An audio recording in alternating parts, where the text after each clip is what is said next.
Hey guys, tonight we're heading into a place where the snow is so white, so wide, and so bright that your eyeballs might just file for early retirement.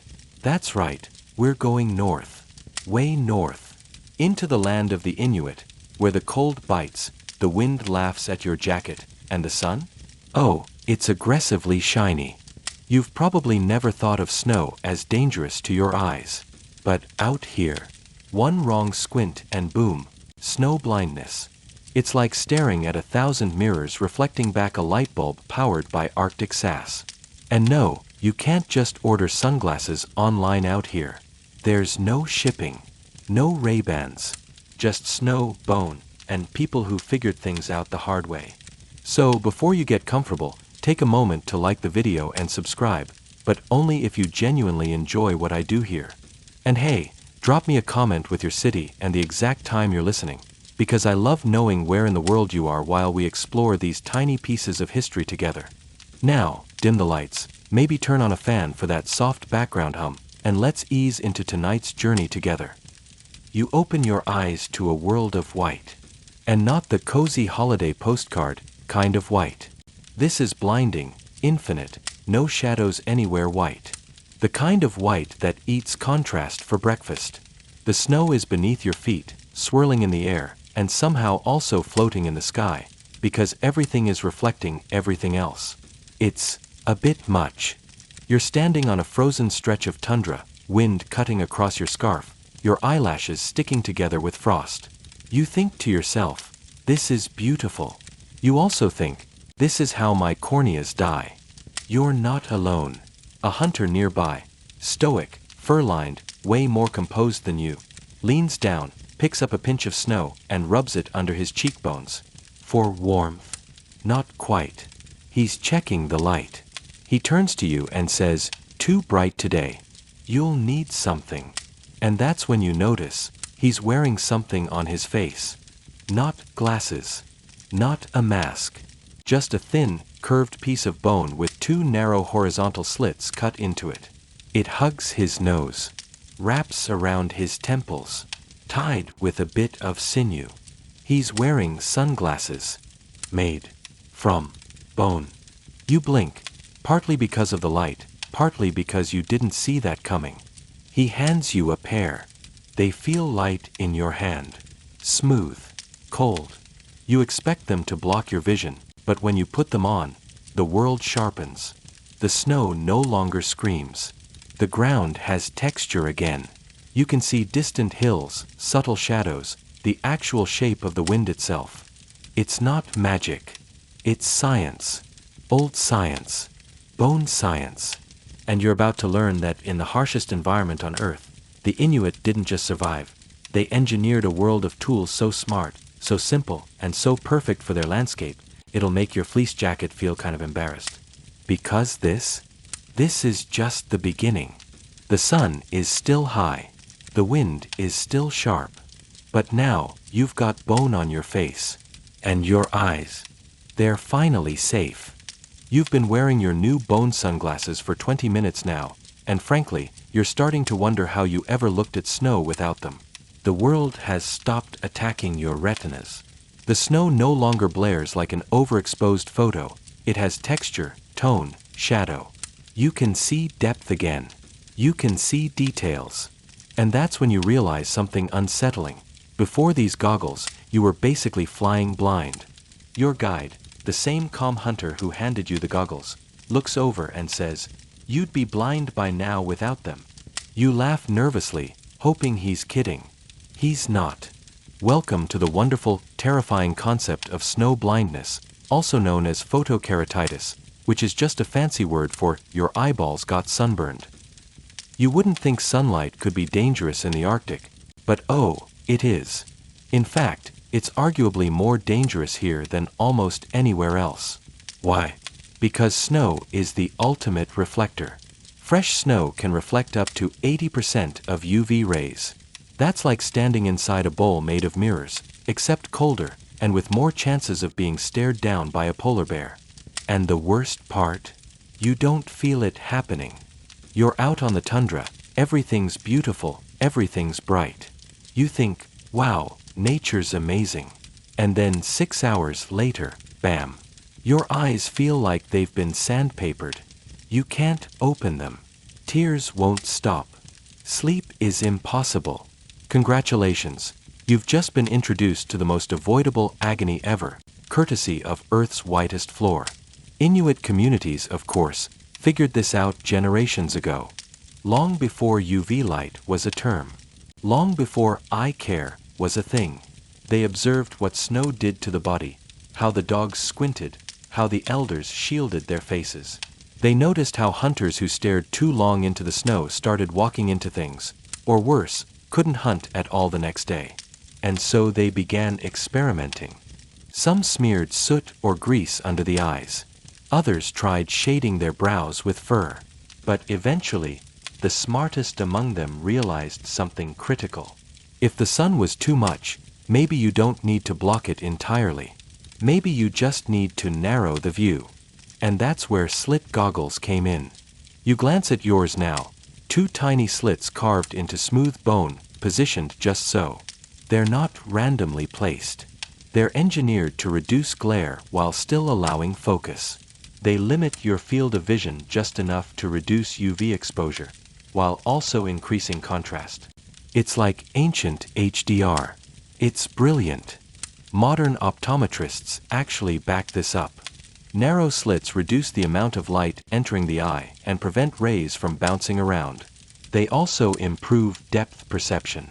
It's not just about blocking sunlight, it's about clarifying reality. And these goggles? They've been in use for hundreds, maybe thousands of years. You ask your guide how he learned to make his. My grandfather showed me, he says. He carved his to fit his face. Then he carved mine to fit mine. You ask if every pair is custom. He looks at you like you asked if snow is cold. Of course. He pulls out another pair from his pouch, smaller, a little more rounded. These were my grandmother's. You look closer. The bone is polished smooth by time and fingers. The slits are slightly narrower, more suited for smaller features. You imagine her pulling them on before heading out across the snow with a pack of dogs and a sled full of seal meat. You wonder how many white horizons she saw through those little windows. And how many times they saved her from the burn. Because here's the thing that modern gear rarely tells you. Sometimes the best protection isn't about coverage. It's about precision. Inuit goggles didn't try to block the world. They just reshaped how you looked at it. And honestly, that's a philosophy worth keeping. You adjust your goggles. The wind picks up. The snow swirls again, but this time, it doesn't blind you. You feel equipped. Because now, you're not just looking into the white. You're reading it. You're crouched by the fire now, goggles in your lap, fingertips still numb from holding a fishing spear too long. Your host offers you a bit of dried meat and gestures toward the bone eyewear you've been wearing all day. They don't look like much, he says with a half smile. But they might be the smartest thing we ever made. And honestly, he might be right. Because tonight, you're starting to see a pattern, not just in the snow, but in the culture. You're starting to realize something about the Inuit. They didn't invent for comfort, they invented for survival. In a place where metal freezes, plastic snaps, and tools can't afford to break, every object has to earn its keep. There's no room for excess, no space for error, and no second chances if your goggles fog up or snap in the middle of a blizzard. So how do you build in that kind of world? You build like your life depends on it. Because it does. You watch as your host sharpens a bone needle with quiet patience. It's no bigger than a toothpick, and yet it's perfectly smooth, tapered at one end, and strong enough to stitch through thick caribou hide. It's not flashy. It's not complicated. It just works. Same goes for the goggles. They don't have adjustable straps. No hinges. No polarized coating. Just a curved piece of bone or wood, shaped by hand, fitted to the face, with a narrow slit or two for vision. And yet, they perform a task so sophisticated that even modern science had to pause and say, wait, that's actually kind of genius. Because they didn't come from labs. They came from observation, repetition, and the kind of testing you only do when testing goes hand in hand with staying alive. You learn that most goggles were carved from caribou antler, walrus ivory, or even driftwood, basically whatever was on hand and durable enough to survive the cold.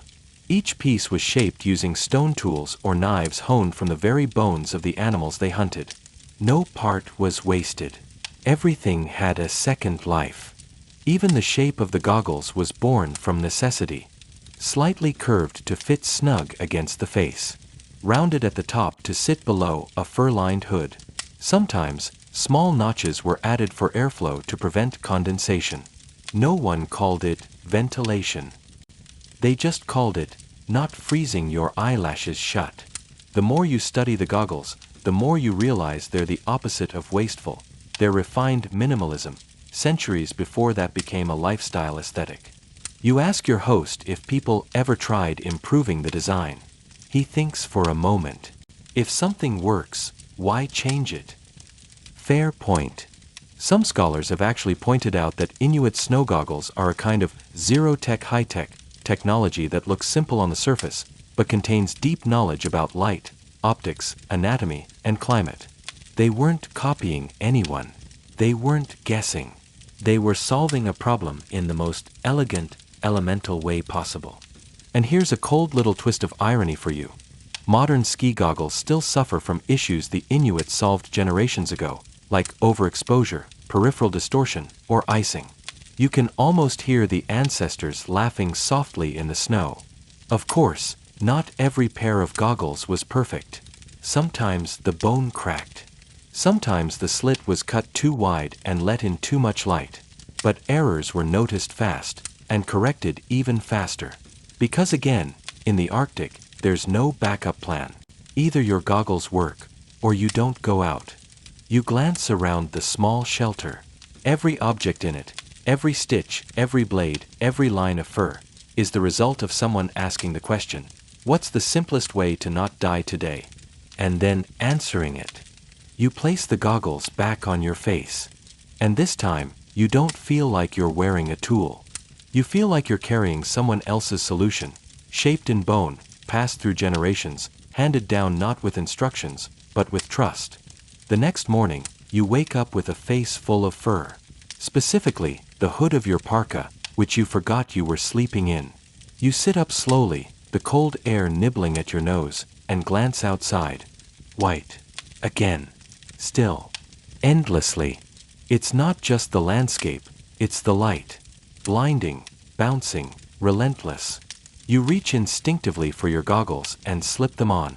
Instant relief. Everything returns to its proper level of brightness. You can see again. Today, you ask a question that's been bothering you since you first put these things on. How do they work? Like, actually. Because they're just narrow slits in a curved piece of bone, right? No tint. No filters. No anti-UV sticker. So how is it that these ancient goggles feel like they've been engineered with the precision of a physics lab? Your host chuckles and says, try walking without them for 5 minutes. You try. You regret it. Then you sit down by the fire, eyes watering, and start to understand. It comes down to a beautifully simple idea. Slits reduce light. And more importantly, they reduce scatter. When your eyes are exposed to a wide, bright, snow-covered environment, light enters from all directions. It bounces. It floods. It overwhelms your retina until contrast is lost and depth perception collapses. Everything flattens. Now narrow that input. Cut out most of the light. Limit it to a small, horizontal field, just enough to see forward, while blocking light from the sides, above, below. It's like creating a natural lens using geometry, not glass.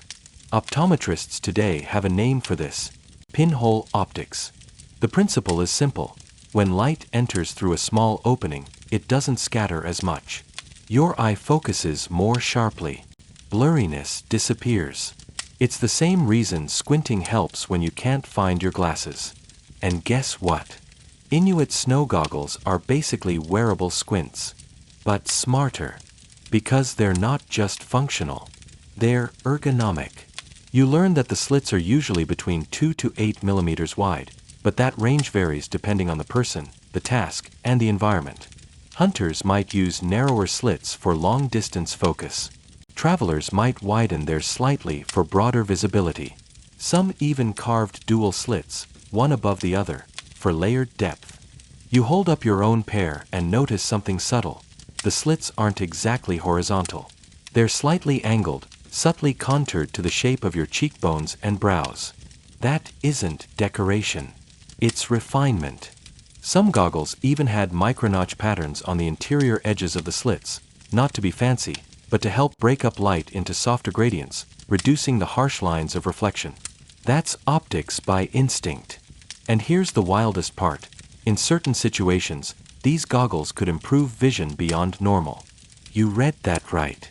In bright Arctic conditions, slit goggles could make distant shapes, shadows, and contrasts easier to spot than with the naked eye. That meant safer travel, better hunting, and sharper orientation. In other words, they weren't just protection. They were enhancement. You ask your host if people ever got competitive about their goggles. Best fit, best slit, best carved antler. He smiles. Sometimes. Apparently, in some communities, making a really good pair of goggles was a point of pride. There were no contests, per se. But if someone could walk through a snowfield, spot a seal hole from 100 meters, and not walk into a drift, they earned respect. And maybe a few quiet copycats. There's still debate among historians about exactly how the slit sizes were decided. Trial and error? Generational learning? Divine eyebrow geometry? No one's sure. But the fact remains, they figured it out. Without blueprints. Without math. Just bone, light, and generations of watching what worked. You lift your goggles again, hold them to the light, and stare through those tiny slits. And suddenly, you're not looking through a hole. You're looking through hundreds of years of observation, condensed into a line thinner than your pinky. And it still works. You're carving now. Not well, mind you, but with great concentration. Your host has handed you a small piece of caribou antler, a bone blade, and an unspoken challenge. Make your own goggles. You're hunched over like a student during finals week, your hands clumsy, your fingers cold, and the antler annoyingly curved in a way that makes you question your entire grip. Meanwhile, your host casually carves a replacement dog harness strap nearby with one hand. No pressure. He glances at your goggles. Right now, it's more of a slightly flattened oval with a shallow gouge in it, and says, "Don't worry. The first 10 are always bad." You laugh. Then pause. 10. He's not joking. Because here's the thing you start to understand, slowly, painfully, while sawing at antler with the finesse of a sleepy beaver. These goggles weren't mass-produced. They were personal. Each pair was custom carved to fit the wearer's face. Not approximately. Exactly. Nose bridge. Cheekbones. Brow slope. Even the width between your eyes mattered. These details dictated how the goggles sat on your skin, how well they sealed out light, and how clear your vision would be. Which meant that you couldn't just borrow someone else's goggles. You had to make, or have someone make, a pair for you. And this wasn't a one-time thing. Children outgrew theirs. Hunters wore different ones for different tasks. If you lost yours in a snowstorm, back to carving. But what's truly fascinating isn't just the fact that these goggles were handmade, it's how they were made. There was no tape measure, no templates, just hands and memory. You watch as your host picks up his carving knife and begins shaping a new pair of goggles for his nephew. He doesn't look at the boy's face while he works. He just remembers. The curve of the cheek. The distance between brows. The nose that's growing faster than expected. The Inuit called this kind of knowledge kannertuck, knowing how to do something without needing to explain how. It's not mystical. It's repetitive, generational practice, the kind of muscle memory that lives in families, not factories. You ask if goggles were ever sold or traded. Sometimes, he says, but only after they were adjusted. Because again, fit mattered. A poor seal could mean a snowblind afternoon. A slit that's too wide could cost a hunter his chance to spot prey. A loose fit might fog up or let in side glare. In an environment where a mistake could freeze your toes off, your goggles had to be dialed in.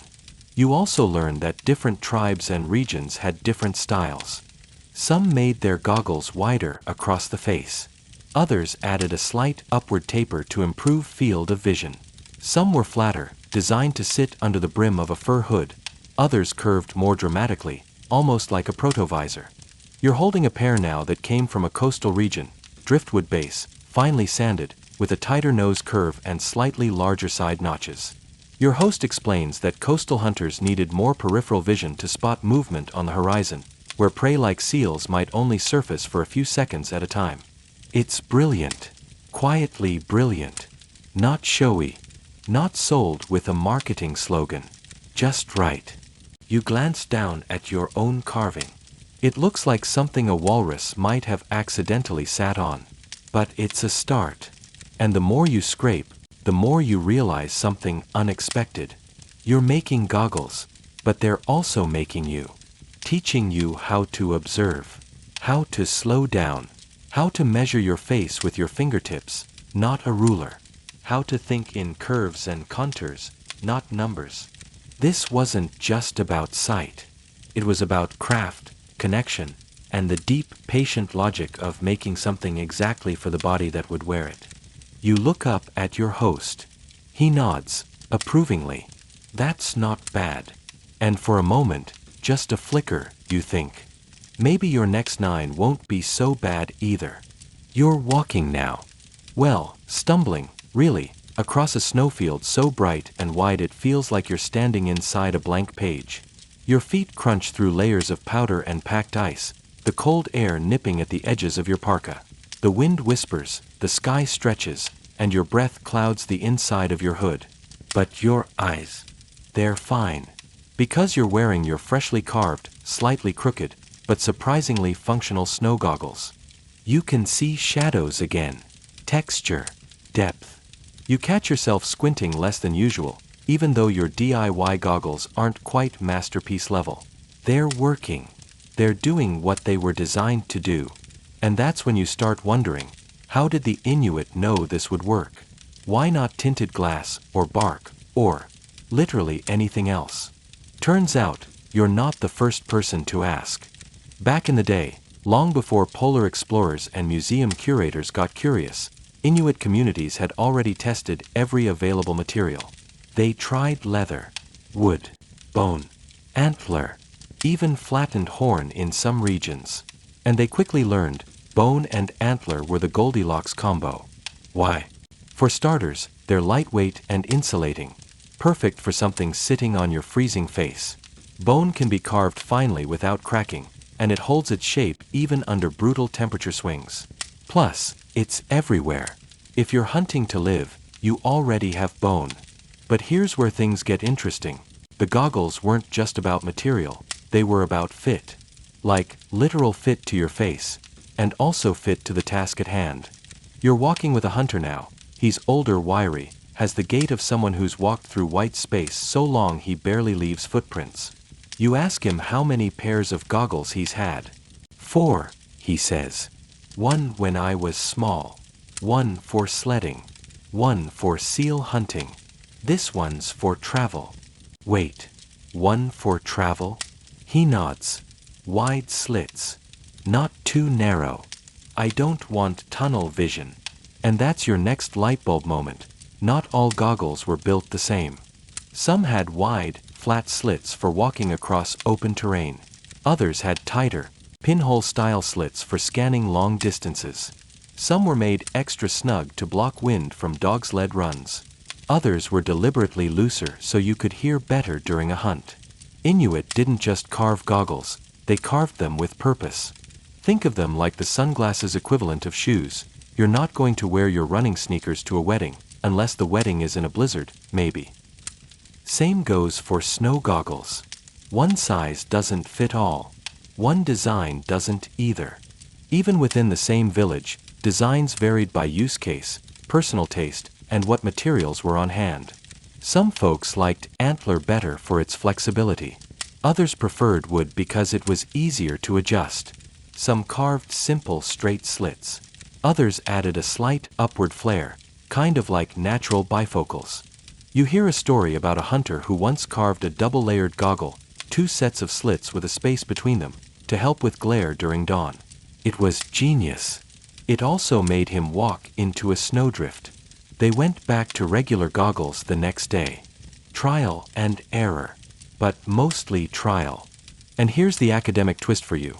Anthropologists are still mapping regional goggle variations, comparing slit width, curvature, and material to the specific climate zones and hunting patterns of each community. Some say the Aleut-style goggles, for example, were more curved and used bark when driftwood was scarce.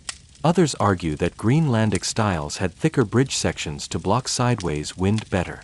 But there's no hard consensus. Because, as with most oral traditions and handmade tools, every pair was a fingerprint. You stop to rest now, perched on a low ridge, snow stretching in all directions. You look through your goggles, and the world is still white, yes, but it's a navigable white. A white with depth and direction. And it's only possible because someone, centuries ago, looked at a piece of bone and thought, I need to see through this. You're sitting indoors now. Indoors meaning inside a snowhouse, or Carmack, with a roof made of caribou hide and snow-packed walls that somehow manage to feel warmer than your old apartment in February. The air smells faintly of seal oil and fresh snow. You're cross-legged on a fur mat, goggles resting in your lap, still frosted from your last walk. Across from you, an elder leans forward, holding something small in her hand. She says, "This belonged to my mother," and unfolds a piece of cloth to reveal a pair of goggles. They're delicate, carved from a pale bone, and if you didn't know what they were, you might mistake them for a sculpture, or a piece of jewelry. Tiny notches line the upper curve. The slits are narrow, almost invisibly so. The inside is smudged with something dark. You ask what it is. She smiles. Soot. For contrast. And now you've just unlocked another level of Inuit genius. Because tonight, we're talking about how the Inuit not only blocked excess light, they manipulated it. Turns out, some snow goggles weren't just smooth on the inside. They were deliberately darkened with soot, ash, or even burned grease. Not for fun. Not for decoration. But because darkening the interior of the goggles helped improve vision even more. Let's unpack that. When light enters a narrow slit, like, say, a window in a bright room, it can bounce around inside, especially if the material is light-colored. Bone and ivory are both naturally reflective. Without treatment, glare could sneak in from inside the goggles themselves. So what did the Inuit do? They blackened the inner surface, reducing internal reflection and boosting contrast. Think of it like the matte black interior of a camera lens barrel. Light enters, hits the dark surface, and instead of bouncing back into your eye, it gets absorbed.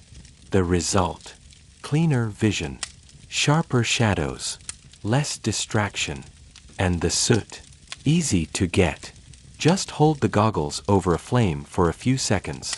The carbon deposits stick. You rub them in. Done. You try it now, gently smearing the inside of your own goggles with a pinch of soot from the oil lamp beside you. Then you slip them back on and look toward the small window slit in the snow wall. Suddenly, everything outside looks crisper.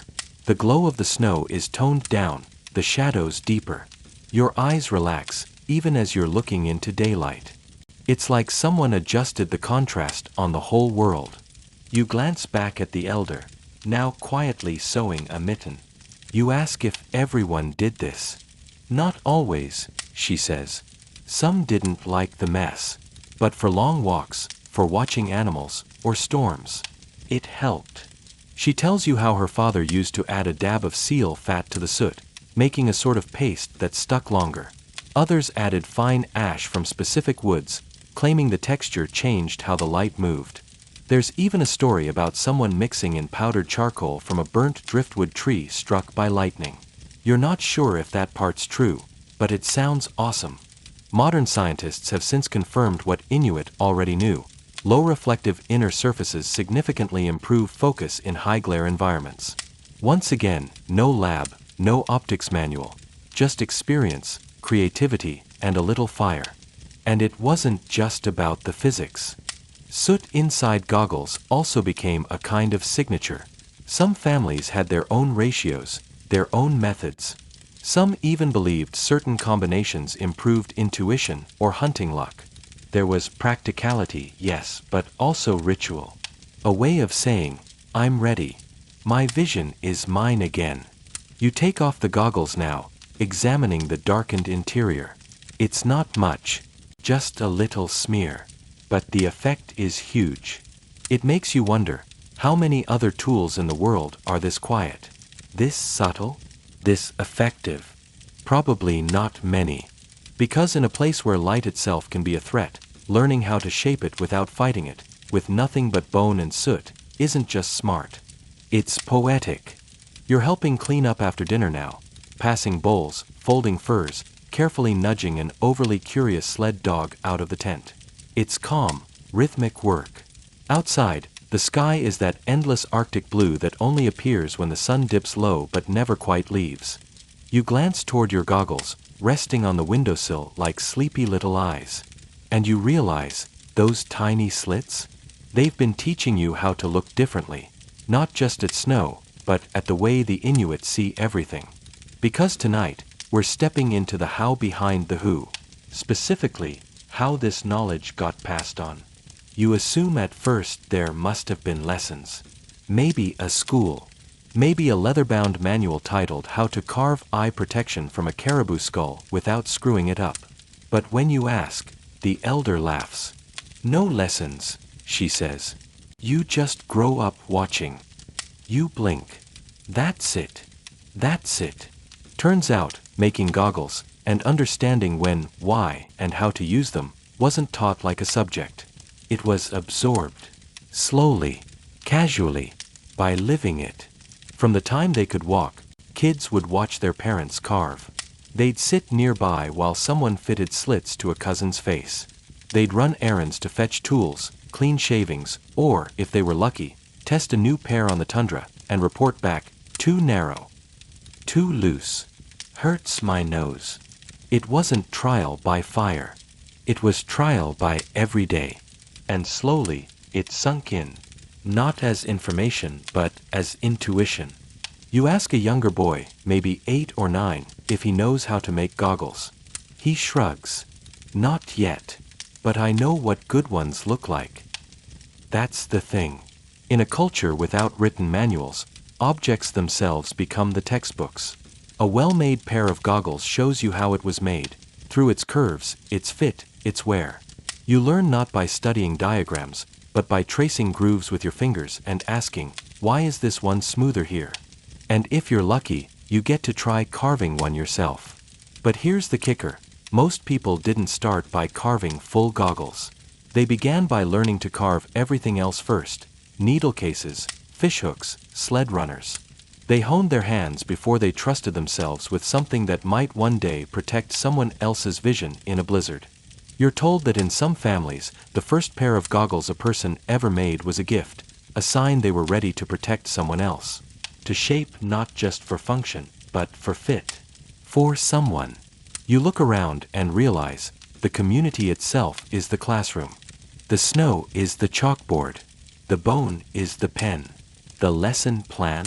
Mostly weather dependent. Even mistakes were part of the education. You hear about a man who once carved a beautiful pair, perfectly smooth, perfectly symmetrical, except the slits were too wide. He wore them anyway. Ended up snowblind for 2 days. He carved every pair after that just a little too narrow, out of caution. Everyone remembered. There's even a little humor around it. One elder jokes, you can always spot a first-time goggle maker. Their slits are nervous. Historians today still marvel at how such refined tools were passed down without formal instruction.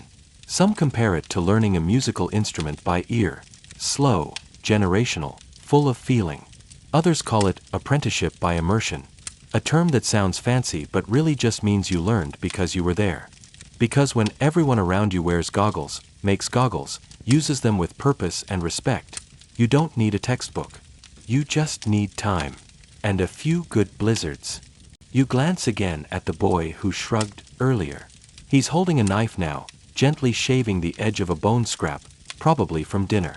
He's not aiming for anything yet, just learning how it feels, how it responds.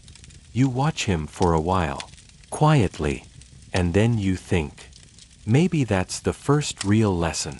The wind is louder tonight. It hisses around the snow house walls like it's got something to say, something important, or maybe just something icy and rude.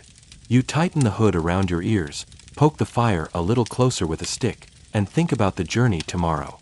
A sled trip across the ice field. 6 hours. Maybe 7. The thought alone makes your knees complain. Your host glances over, then nods toward the wall, where 2 very different-looking goggles are hanging side by side. You recognize one. It's the pair you've been using, the travel-friendly, see far not too tight model. The other pair? Well, it looks intense, thicker, rounder, with shorter, angled slits. You ask what it's for. He says, sled goggles. And just like that, you're introduced to the next chapter of this story. How Inuit goggles weren't just for walking around, they were tailored for every kind of movement. Because in a world built on snow and silence, people didn't just wander from place to place, they traveled. With dogs. With kayaks. With sleds. Across frozen rivers and over sea ice, under wind so fierce it could push you sideways if you weren't paying attention. And that meant goggles had to evolve. The pair your host hands you is built like a small shield. The eye slits are shorter than usual, and the sides flare inward slightly. He explains that during long sled journeys, the biggest problem isn't just sunlight, it's wind glare, ice particles, and horizontal snow blasts. If your eyes weren't protected properly, you'd be blind by lunchtime, or at least crying tears that freeze before they can fall. These goggles solve that. They sit tighter on the face, curve deeper around the brow. Some even have tiny side flaps made from hide to block the wind further. It's like a snow helmet for your eyes. But the designs didn't stop there.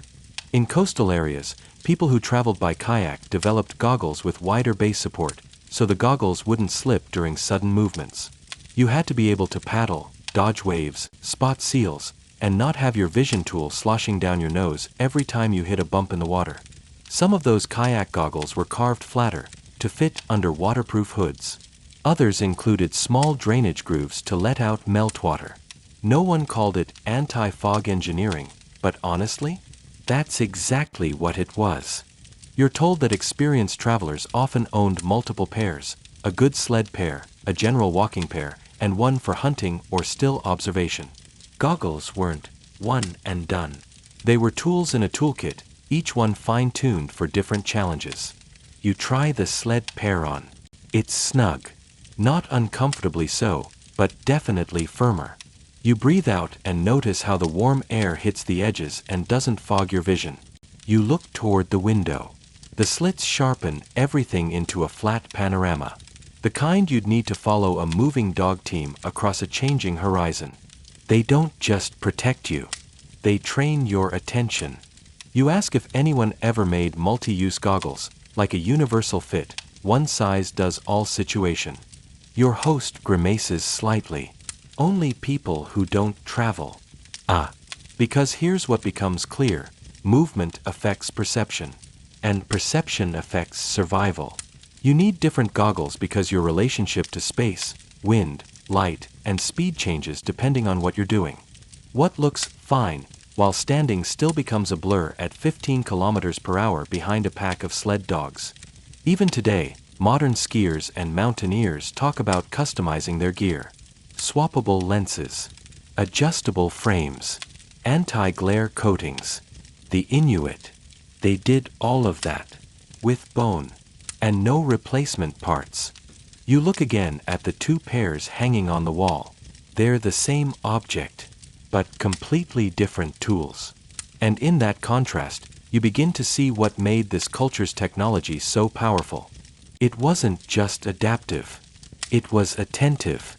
It's early morning now. The sled dogs are stretching outside, letting out yawns that sound suspiciously like grumbles. Your breath fogs the air as you tighten your boots. Your travel goggles, yes, the good ones, are strapped across your forehead, ready for action. But before you head out, your host stops you with a hand on your shoulder. "Wait," he says. "There's one more thing to understand." He leads you back inside, points toward your goggles, and says something you hadn't expected. "They're not just for seeing. They're for thinking." And just like that, you're back in the classroom of bone and wind. Because today's lesson is something different. Not how goggles look or function, but how they shape the way people understand their world. It sounds poetic, but trust me, it's also practical. Let's start with the basics. Inuit cultures didn't separate observation from judgment. They didn't just look around, they read the land with their eyes, their breath, their bones. And the goggles? They trained your eyes not to wander, but to focus. When you wear a pair, you're limiting distractions. The slits force you to look intentionally, to notice detail, distance, contrast. That's not a side effect, it's the point. Wearing them isn't passive. It's attentive vision. A concept that feels almost revolutionary in a world full of panoramic distractions. You think about how, over the last few days, your perception has changed. You're spotting patterns in the snow. You can tell hard ice from soft just by how light reflects off it. You're noticing subtle motion, changes in wind-carved snowdrifts, the flick of fur across the horizon. You're not just seeing. You're reading. That's what your host means. Snow goggles didn't just protect eyesight, they trained it. You hear stories of young hunters being taught how to track with them, not with wide eyes scanning every direction, but by learning to narrow their gaze, filter out noise, and focus on movement that mattered. A flicker in the snow. A shifting shadow on ice. A seal's breath hole, barely a smudge. This wasn't accident. It was cognitive discipline, shaped by bone. And it wasn't just for hunting. You learn that some elders wore goggles even indoors, when preparing for certain ceremonies, or when practicing storytelling with children. Not for light protection, but to enter a state of focus. Some believed that narrowing the view helped narrow the mind, in the best way possible, turning attention into a beam rather than a flood. There's even a word in one regional dialect that translates loosely to seeing with the inner edge, used when someone looks not just with their eyes, but with memory, attention, and awareness all rolled into one. You sit with that idea for a moment. That these slits aren't restrictions. They're invitations. And it starts to make sense why goggles weren't passed around casually. Why one person's perfect pair wouldn't quite work for someone else. Because these weren't just tools, they were extensions of attention. Personal. Calibrated. Worn like a second set of instincts. Historians often talk about technologies of perception, how things like microscopes, telescopes, or even smartphones shape the way we interpret the world. You smile now because you realize bone goggles are one of the oldest examples. A tool not just for clarity, but for discipline. You slip yours back on now. The snow brightens. The slit narrows. The world sharpens. And for a moment, it's just you, the wind, and whatever's waiting beyond the horizon. You're ready. Not just to move, but to notice. You're riding now. The sled schemes over packed snow, pulled by dogs who seem to understand wind better than any weather report. You grip the edge of the sled, knees bent, goggles snug against your face. The world is crisp. The cold bites but doesn't sting. Your breath puffs in short bursts. You're focused. And that's when it hits you, again. This works. You're flying across the Arctic in a wooden sled, wearing nothing but stitched fur, bone goggles, and the wisdom of people who've been doing this for centuries. And somehow, it's enough. But now your curiosity tugs at you again. You look over at your travel companion and ask, mid-bounce, "Do you think these are the first sunglasses ever made?" He doesn't answer right away. Instead, he yells over the wind, "Depends who you ask." And with that, we enter the realm of historical debate. Because tonight, we're exploring the question: are Inuit snow goggles the world's oldest sunglasses? The short answer? Probably yes. The longer answer? Grab some seal jerky and settle in. Most historians agree that Inuit snow goggles predate modern eyewear by a wide margin. There's archaeological evidence suggesting that variations of slit goggles were used in the Arctic regions of North America for at least 2,000 years, maybe more. Some excavated pairs made of bone and driftwood have been dated to well before contact with European explorers. That's long before sunglasses as we know them showed up. For comparison, the first documented tinted lenses in Europe didn't appear until the 18th century. In China, smoky quartz lenses were used earlier, possibly around the 12th century, but they weren't used for vision correction or sun protection. They were status items. Or, depending on who you believe, used by judges to hide their expressions in court. Drama. So sure, people have been putting things over their eyes for various reasons. But in terms of functional eyewear designed to control light, improve clarity, and prevent eye damage, the Inuit were way ahead of the curve. The slit design was particularly brilliant. It didn't rely on tinted glass, expensive materials, or delicate frames. It just used geometry, natural material, and a profound understanding of how snow plays tricks on human eyes. Even more impressive, it worked in the harshest climate on Earth. No gentle shade, no UV meter, just endless white, bouncing sunlight, and the need to see far enough to catch your dinner or avoid becoming someone else's. And yet, despite their brilliance, Inuit goggles rarely show up in the usual tech timelines. They're often labeled as ethnographic artifacts in museum collections, an odd term that makes them sound like quaint souvenirs rather than cutting-edge survival tech. That's starting to change. Researchers now argue that slit goggles should be considered part of the global history of optics. Not just cultural relics, but evidence of indigenous engineering that rivals early lenses, mirrors, and magnifying glasses. And there's something else. Inuit goggles weren't just first. They were better in many ways. Modern goggles fog. They scratch. They break. They rely on coatings and plastics that fail in cold. But slit goggles? You can carve them, fix them, and adjust them anywhere. No batteries.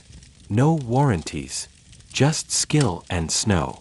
You share this with your guide between sled bumps. He grins. We had the idea first.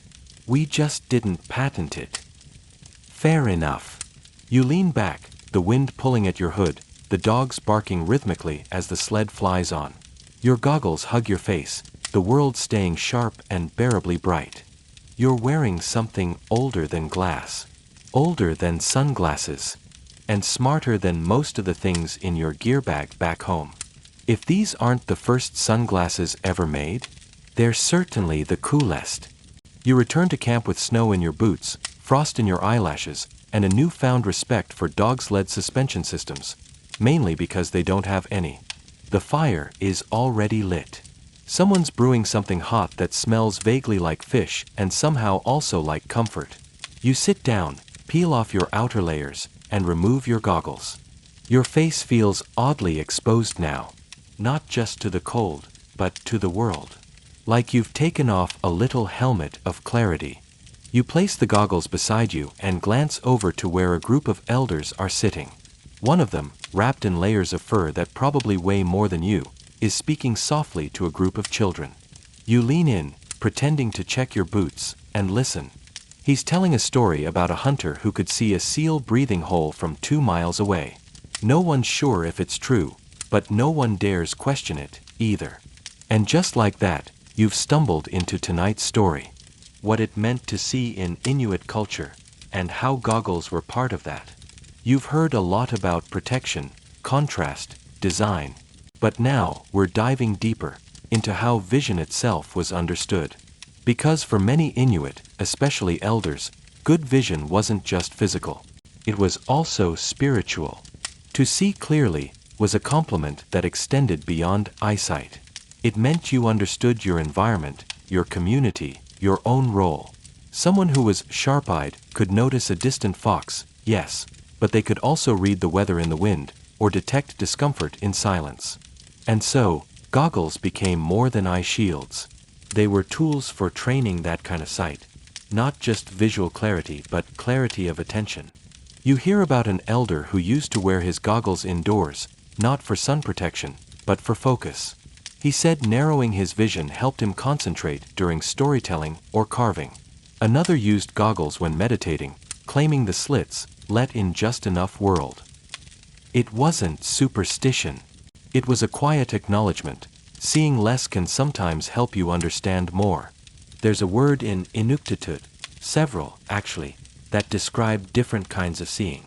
One might mean seeing with your eyes.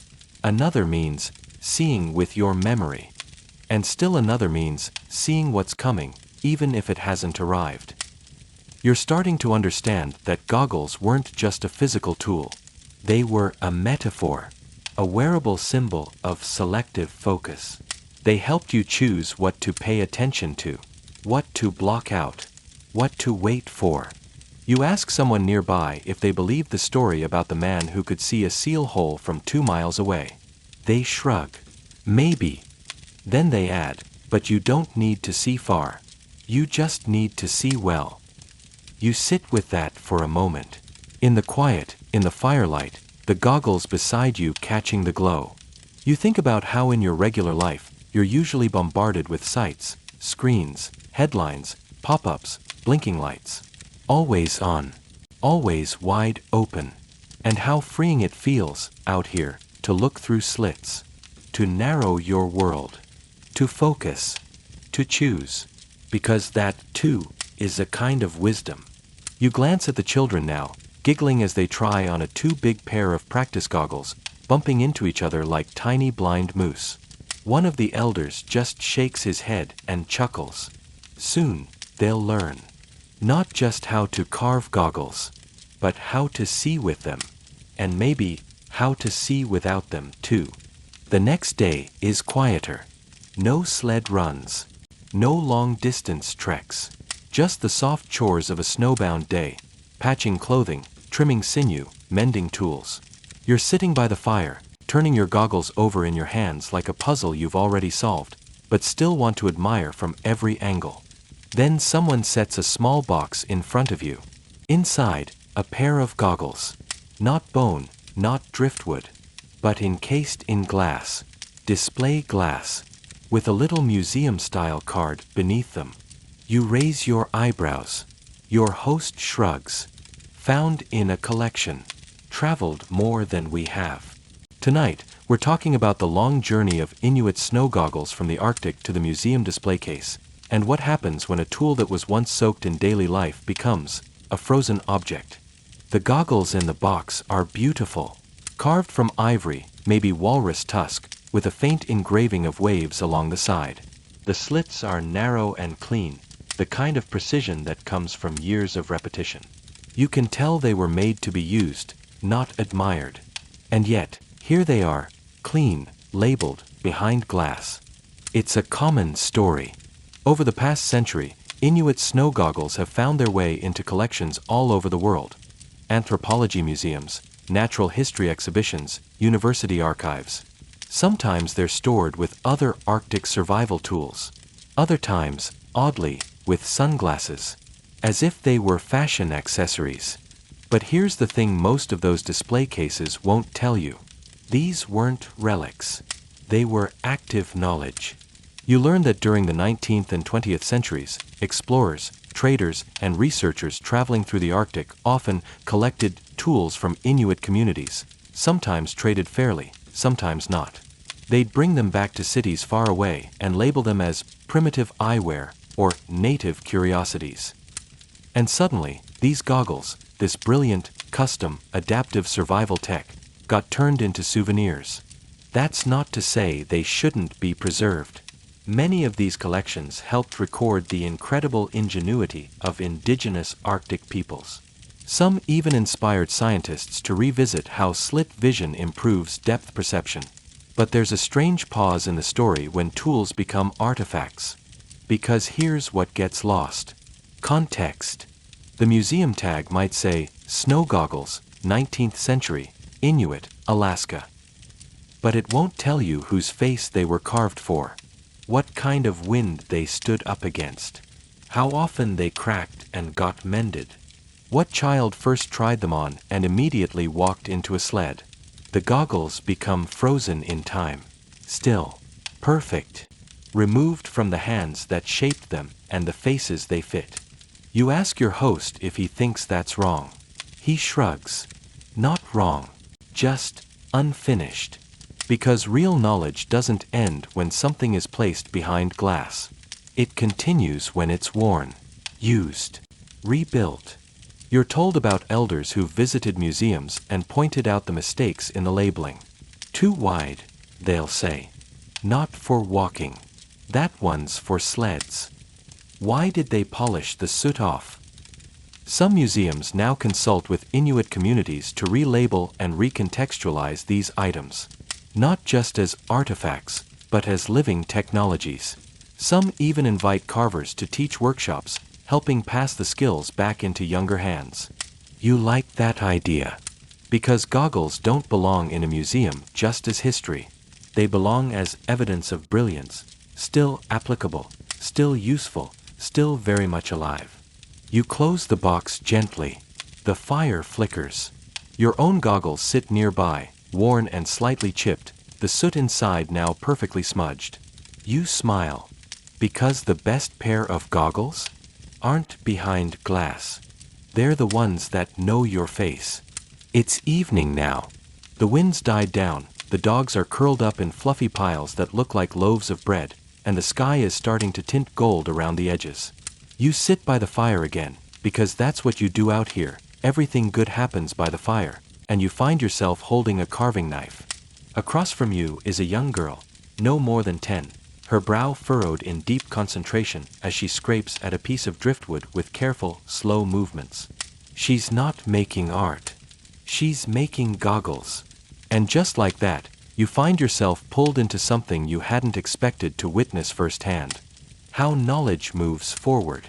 Tonight, you're watching a tradition being taught, not through instructions, but through imitation, through patience, through small, unremarkable repetition that somehow becomes legacy. Her hands are small, but they move with purpose. She's shaved the driftwood smooth already. She started marking the place where the slits will go, light pencil strokes, barely visible. No one's guiding her directly. But every now and then, she glances at her older cousin's goggles for reference, then goes back to carving. No ruler, no measuring tape, just her hands, and her memory. You're told she's making a pair for her little brother. He squints too much, she says, even when it's cloudy. You ask if this is her first pair. She shakes her head. Second. The first was crooked. And somehow, that answer feels perfect. You realize, this is how it works. This is how tools become tradition. Not through ceremonies, not through textbooks, but by one person watching another, and then doing it slightly better the next time. That's what Inuit snow goggles have always been. They're not just gear. They're teaching tools. And not just for carving or protecting eyes, but for teaching how to care. Think about it. Every pair of goggles has to be made for someone. They're shaped to a person's face, their needs, their environment. So carving them is never just a technical task, it's a gesture of attention, of noticing, of saying, I see you, and I want you to see, too. You hear stories of fathers making goggles for sons before their first solo hunts, of sisters making mini pairs for younger siblings who insisted on tagging along, of a grandmother who carved the same pair 3 times because she said the fit didn't feel right in the wind. These were never assembly line objects. They were always acts of care. And now you're watching that care take shape in the hands of a child. Later, when the slits are carved, she holds the goggles up to the firelight and peers through them. Her face shifts. You can tell she's not just checking the work, she's seeing the world differently. You ask her what she sees. She shrugs. It's quieter. You nod, because you've felt that too. Modern education systems talk about teaching problem-solving, engineering, precision. But this is something quieter. Something that blends craft with instinct, math with memory, purpose with play. It's not just about passing down how to carve goggles. It's about passing down why. And when you witness that, when you realize the skill is alive, still evolving, still being shaped by tiny hands with big curiosity, it's impossible not to feel something stirring behind your ribs. Hope, maybe. Or just respect. You glance at your own goggles. Imperfect. Useful. A little wonky on one side. And for the first time, you think, maybe it's time to make a pair for someone else. You wake to soft light slipping through the snowhouse wall, a kind of filtered blue that whispers, "Hey, you made it through another Arctic night." Your back's a little stiff, your socks are definitely frozen, but your goggles? Still right where you left them, hanging by the entrance, quiet and ready. You slip them on almost automatically now. It feels less like putting on a tool, and more like putting on a part of yourself. Like shoes. Or purpose. But this morning, something's different. There's a group gathering near the edge of camp. A few visitors, new faces, new parkas, and something about the way they're carrying their camera gear tells you, these folks are here to study. They introduce themselves politely. One's from a university in the south. Another is filming a documentary. They've come to learn about traditional Arctic innovations. And as soon as they spot your goggles, they light up. Are those original? One asks. You smile. They're real. I made them. Suddenly, everyone wants photos. And now, you've landed in a moment that's been happening again and again over the past century. The rediscovery of old tools by modern eyes. Inuit snow goggles have long fascinated scientists, designers, anthropologists, and even fashion brands. They're often labeled as primitive optics, which makes you wince a little now, knowing what you do. Because there's nothing primitive about them. If anything, they're brilliantly optimized low-tech. You sit with the group and answer questions. Some are thoughtful, others a little clumsy. How did people come up with these? How did they survive without glass? Did they understand optics? You resist the urge to say, survive? We thrived. Instead, you share what you've learned, how slit vision reduces glare and enhances focus, how soot sharpens contrast, how each pair is custom-made, not for fashion, but for function, how bone, driftwood, or antler, when shaped with care, can outperform materials in any ski shop. You notice how many times the visitors nod and say, "That's amazing." You also notice how often they don't take notes. It reminds you that sometimes, modern curiosity can be wide but shallow, interested in the aesthetic, the novelty, but not always the depth. They want to see the goggles, but not always to understand the world that made them necessary. Still, one of them, a young designer, pulls you aside quietly. "These are better than anything I've worn on the slopes," she says. "Do you think there's something we're missing?" You think for a moment, and then say, "We're not missing the tech. We're missing the patience." Because that's what these goggles are. Not just clever, not just ancient, but patient. They don't give you a full view of the world. They give you just enough. Enough to focus. Enough to survive. Enough to see clearly, and only what matters. And that, you tell her, is what modern gear still hasn't quite figured out. It's not about seeing more. It's about seeing better. She nods, slowly, and for a second, you can see it click. After the group leaves, you walk back toward the fire. Your goggles are still on. The sun is brighter now, bouncing off the snow like a second sky. But your eyes are fine. Because you're wearing something crafted by time. And seen, finally, with the respect it deserves.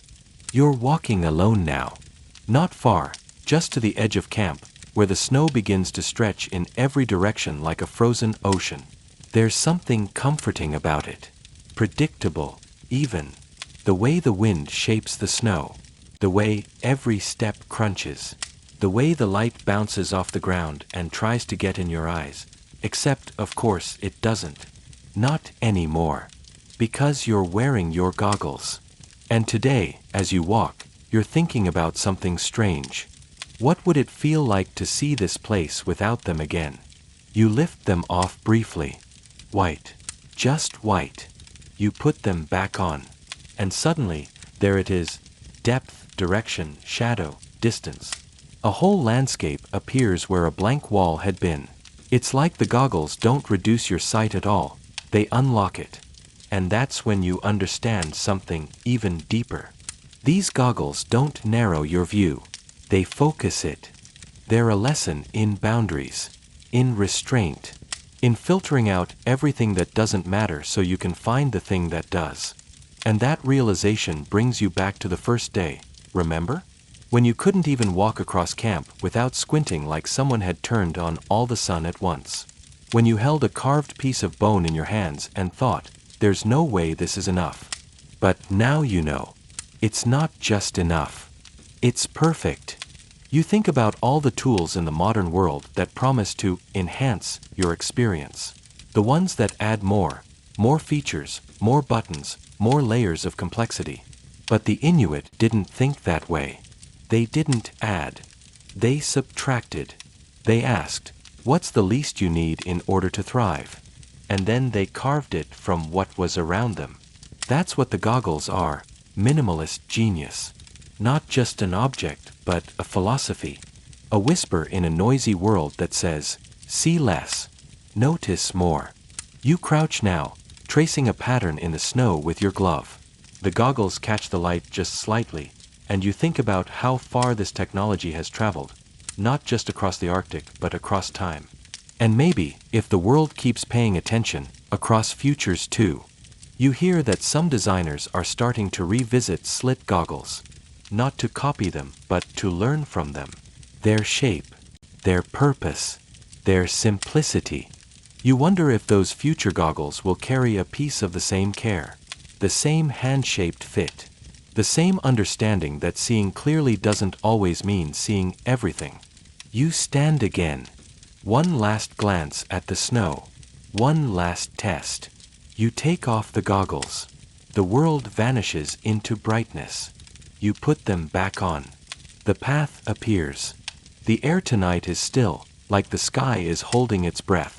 Stars begin to prick the horizon, slowly, then all at once, until the whole dome above you turns into a quiet riot of light. You sit by the fire again, your goggles resting on your knees, your hands warmer than they've been in days. And now, it's time to talk about something simple. Not the carving. Not the science. Not even the vision. Tonight, we're talking about the feel.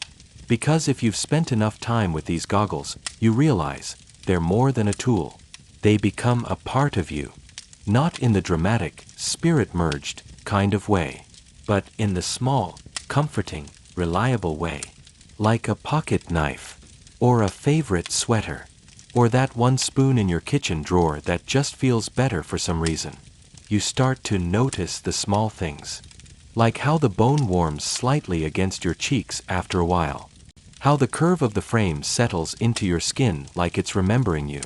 How the strap's tension feels different depending on whether the weather's dry or humid. Yes, even in snow, humidity exists. Who knew? You learn that people personalize their goggles, even beyond fit. Some carve tiny notches for decoration.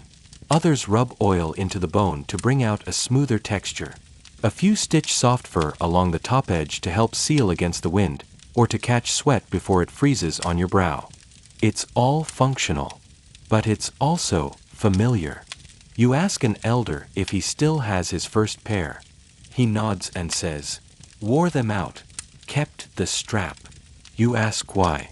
He grins. It smelled like seal oil and wind. Reminded me of who I was. It sounds small, but out here, small things matter. The way your goggles sit on your face might tell you the wind's shifted. A certain kind of creak in the bone might tell you it's drying out and needs care. A rough spot along the edge might nudge you to sand it down before it blisters your skin on a long trip. These aren't inconveniences. They're relationships. And once you've spent enough time together, your goggles don't just protect your vision. They shape it. They tell you when to squint, when to adjust, when to turn your head slightly because the light's about to bounce off an ice ridge in just the wrong way. Modern goggles? They shield. These, they guide. And because of that, many people name them.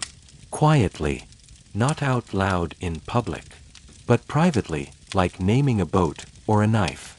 Just a little acknowledgement that this piece of bone, this bit of wind-sculpted history, is your companion now.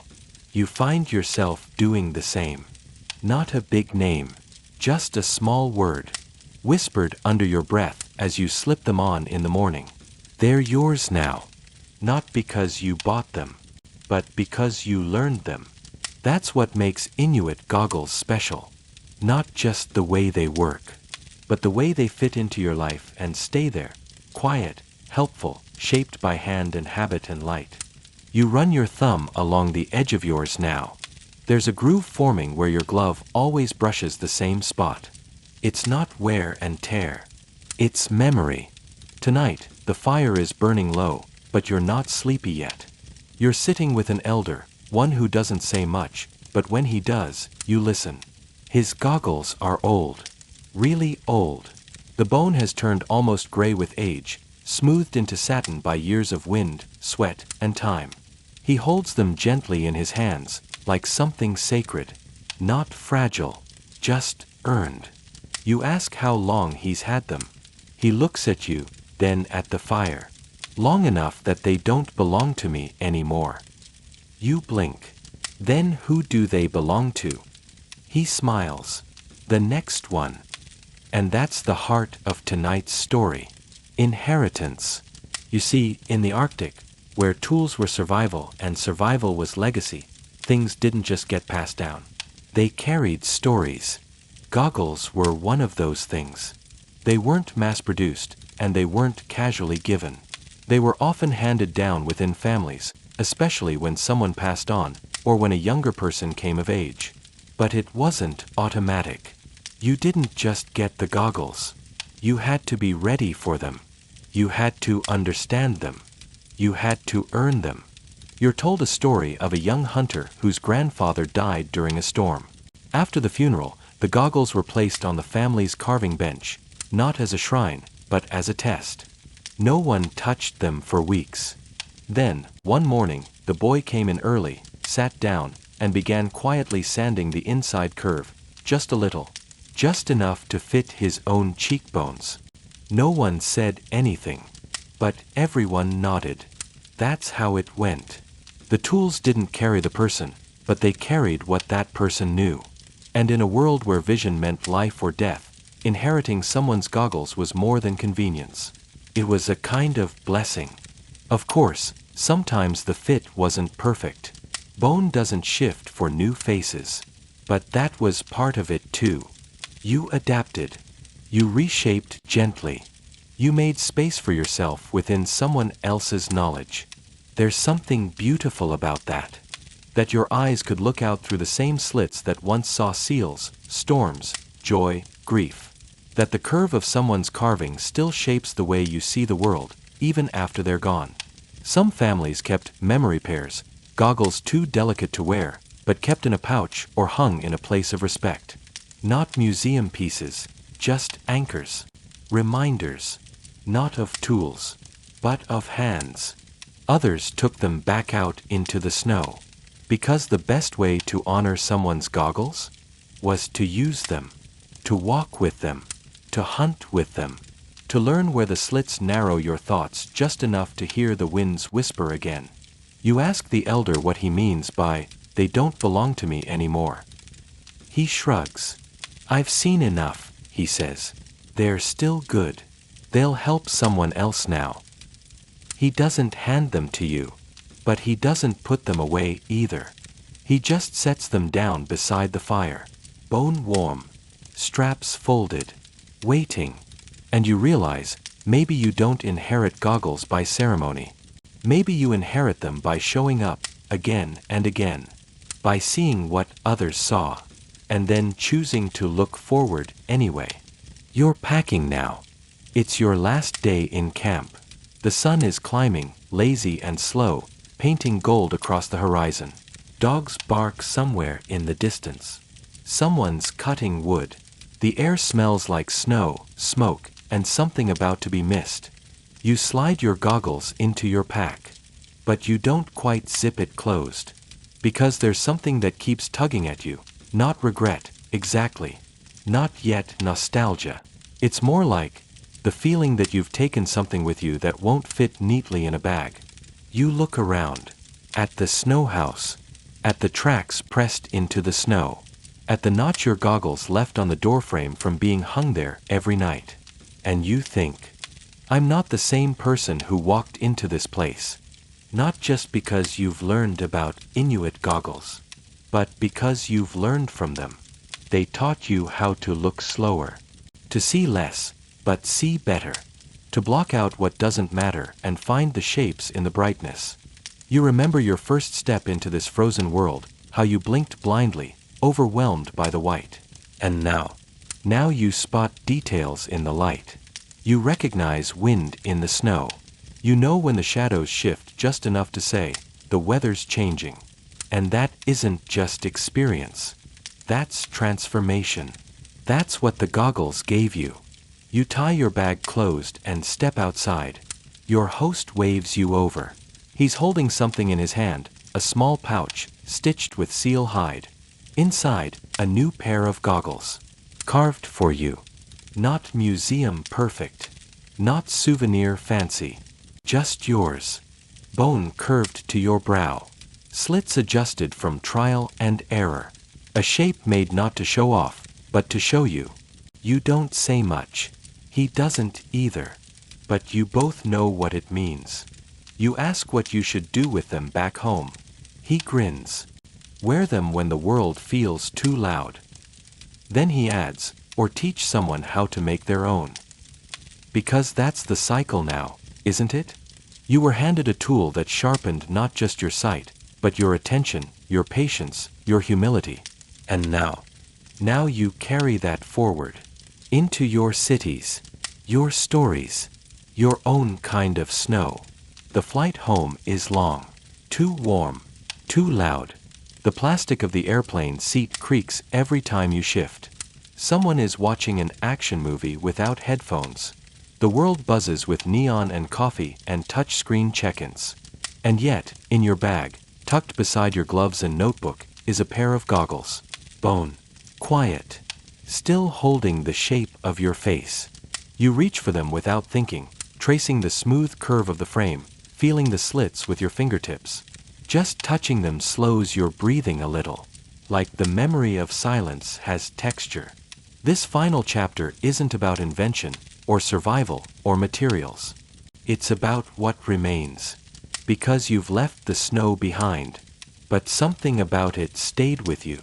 The way snow goggles don't block out the world, but filter it. The way they invite you to see with intention. The way they remind you that technology doesn't always mean more, it can mean less, done better. Back in your everyday life, you'll probably put them on a shelf.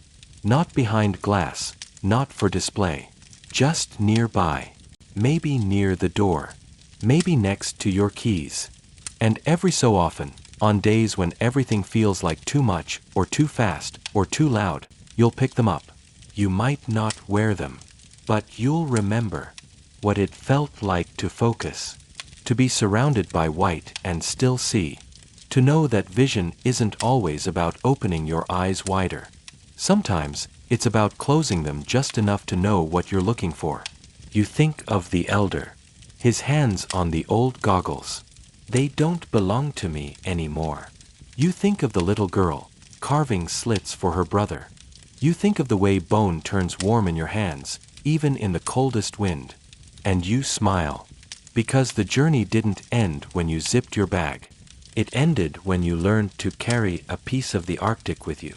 Not just in your pack, but in your perspective. The fire is out now. The wind has quieted. The snow has settled into soft hills you can only reach in memory. And you're drifting. Maybe still sitting in your room. Maybe already half asleep. But either way, something inside you has softened. Because tonight, you traveled far, through snow and shadow, bone and brightness. And along the way, you learned that the world doesn't always need to be sharper or faster or louder to be meaningful. Sometimes it just needs to be clear. Just like the Inuit goggles, carved carefully by hand, shaped with care, worn with trust. Not to block the world, but to guide you through it.